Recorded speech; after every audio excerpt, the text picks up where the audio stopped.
Maintenant, je vais venir vous expliquer la différence entre un gainage et un renforcement.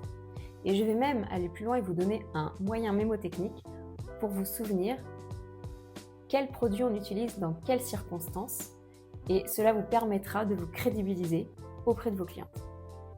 Ce qu'il faut expliquer à votre cliente, c'est que la technique est la même. C'est le produit qu'on utilise qui va différencier la technique du renforcement ou du gainage. Donc, je vais déjà vous parler du renforcement. Qu'est-ce que c'est? Eh bien, on prépare l'ongle, on prépare la manucure. Ensuite, on applique, et c'est là où c'est très important de le retenir, une rubber base. Une fois qu'on a appliqué notre base d'adhérence vue précédemment dans la préparation de la plaque, on va appliquer la rubber base en fine couche. On va venir avec un petit pinceau fin, venir se rapprocher au maximum des cuticules. Et ensuite, on va appliquer une petite bille de gel sur le dessus de l'ongle de notre cliente. Et on va lui demander de mettre sa main à l'envers.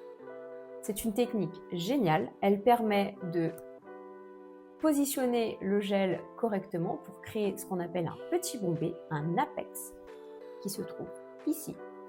Et ensuite, une fois que le gel est bien positionné, on demande à la cliente de remettre la main droite, on regarde avec sa lampe le reflet de lumière et ensuite elle catalyse pendant 60 secondes sous lampe UV LED.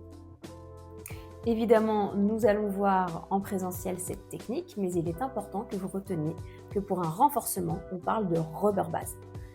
Et le moyen mémotechnique, c'est que renforcement et rubber base commencent tous les deux par la lettre R.